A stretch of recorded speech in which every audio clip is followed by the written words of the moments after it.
Today I'm going to take a look at an animation trick with Photoshop here, and it's something I saw on Microsoft's digital photography website, and I thought looked like a cool little animation.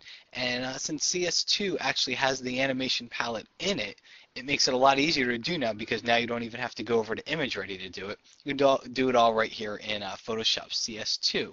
So you can grab, just pause the video and you can grab the URL from the top of the window here. But essentially what this technique does is it starts with a white background and it fades in a person and then it fades in the background.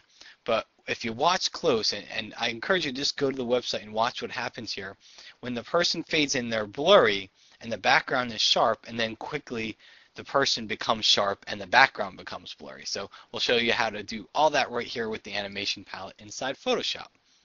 Alright, so the way we start this out is just with two layers here. We've got the woman on her own layer and background, and notice they're both sharp right now.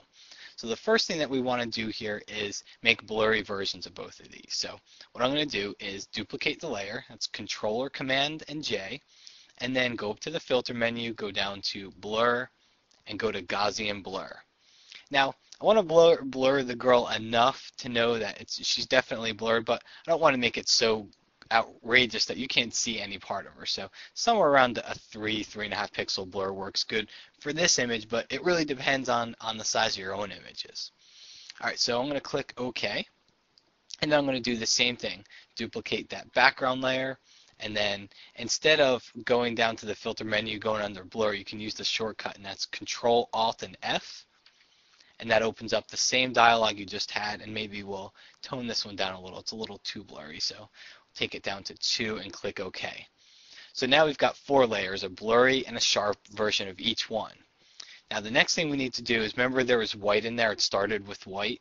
So the next thing we need to do is just add a white layer right below, just at the bottom of our layer stack here, and then just fill it with white. So now if we hide them, you can see we've got a white layer, we've got a sharp background, blurry background. You know what? I'm going to hit Control or Command F just to blur that one more time, and then sharp woman, blurry woman.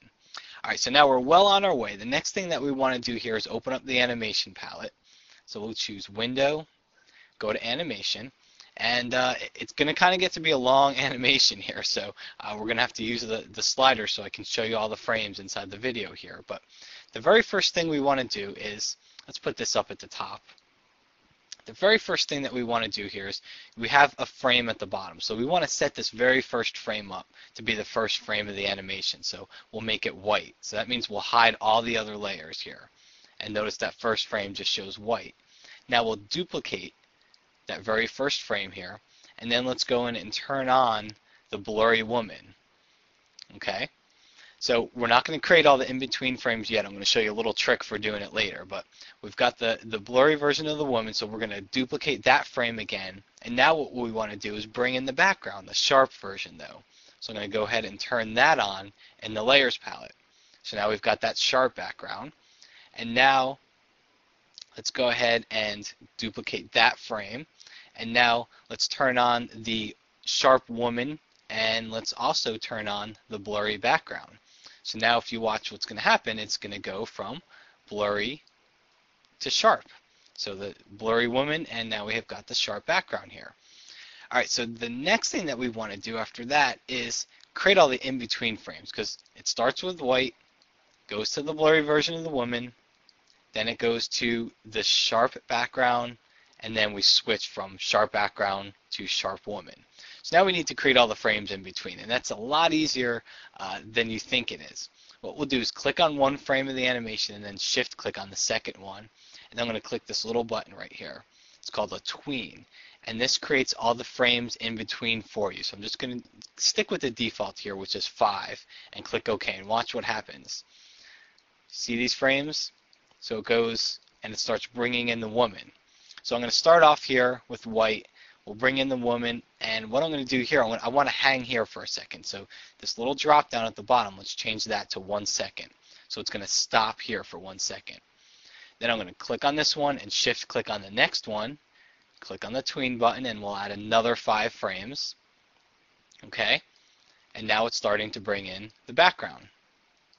Okay, now I don't want these to all be 1 second. See how they kept that 1 second?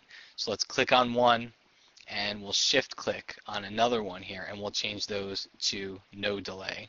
Or maybe, yeah, we'll change it to no. Okay, now we've got that last frame here. Oh, we gotta change this one too to no delay. Now, here's where it stopped. The background's all the way in, it's sharp, and she's blurry still. So let's hang here for maybe another second. And then we've got our very last frame here. So click on one, shift click on the other one, and then again, hit the tween, and this time let's change it to 3 frames. Click OK. Okay, so now we've got 3 new frames in here. Let's shift click on all of them. Click on that little drop down, we'll change it to no delay, and then the last one will hang there for maybe 2 seconds that time. So here's what we've done. We've gone from white to woman to background, and then we swapped the blurry and the sharp background. So basically we're ready to run our animation here. So let's click on the first frame, we'll press the play button and watch what happens. See how it did it there? It just keeps going through and it stops right where we tell it to, and stops right at the end. So you can change the times in here, you can do whatever you want to kind of fine tune the effects of the animation, but essentially you've created a nice little animation. It looks choppy because you see, let's hide all the palettes here. It looks a little choppy because you're watching the animation, but when you just look at the actual image, it does a nice job of creating that Microsoft-like animation. Now, they ran some text in here at the end. You can see they've kind of moved a little bit of text in there, and you can do that with some type layers as well. But pretty easy effect, and it's not too hard to do. I know there's a lot of layers in there, and it got a little confusing, but overall, it's a fun effect to do. And with the animation palette in CS2, you don't even have to go into Image Ready to do it anymore. So, hope you enjoyed this tutorial, and we'll see you again next week. Thanks. By the way, guys, but before we go, I'm going to record this after, but I'm going to stick it in at the end, is I'm going to include the PSD file with these 2 layers in it. So if you guys want to follow along, you can go ahead and download the PSD file from the page that you're watching this video on.